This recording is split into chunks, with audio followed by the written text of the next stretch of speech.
He's got a working arm there coming out of his head. Then you just pick which of the accessories you want to place in the hand. And there you go. Now it's going to be out of camera view here, so let me get the figure a little bit closer.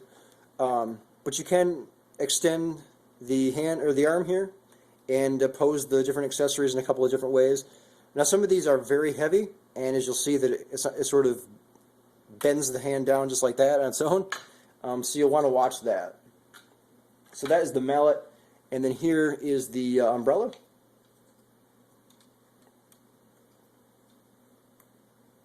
As you can see, again, it's weighting this down. There are screws here on these joints. I tighten them as tight as they'll go, and it still doesn't hold the weight of the umbrella. So I'm not quite sure what else I could do there, but as you can see, you can pose it. I guess you can't see because it's out of the view of the camera, but you can pose the arm a couple of different ways and actually have it stand there, stay up. So, like I said, this is one of my all-time favorite toys when I was growing up as a kid. I had a lot of fun with it. There are a lot of springs involved here, obviously with the head. There goes the hand again. The hand, or each of the hands, and then the legs here that extend. So a lot of springs. I used my figure growing up as a kid quite a bit. I played with it all the time. I don't recall any of the springs ever breaking. But the springs on this are quite old, so like I said, this figure is from 1983. It's 2011 now. You do the math. And then the one here on the right hand here is quite touchy, as you can clearly see. Now, if you never saw this, if you're not old enough to have lived during the 80s or to have received this figure, but you're a big Inspector Gadget fan, I would highly recommend trying to track one of these down. I got this off from eBay.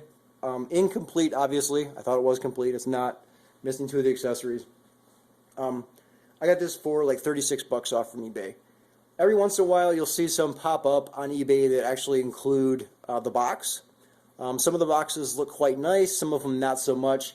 But if you're someone who's a completist and you like to collect old toys and you like to have everything with it, and you're a big Inspector Gadget fan, you can find some with the boxes on eBay.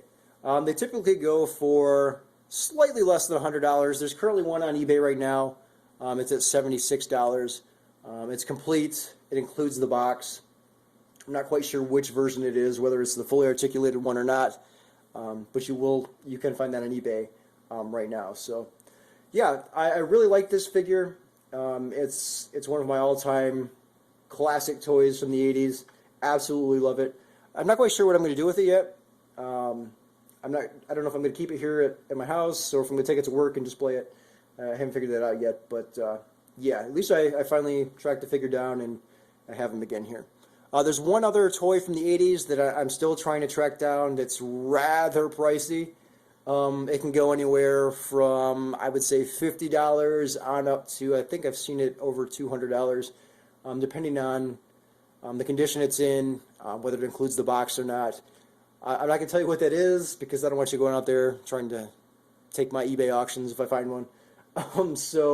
But if I ever do track it down, I will be doing a review on it.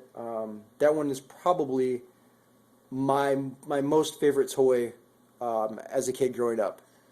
This one's a close second, but that other one, if I can ever track it down, is my all-time number one. So here he is, Inspector Gadget. Highly recommended for fans of Inspector Gadget, or if you're just fans of, or a fan of toys from the 80s. It's a great, great figure.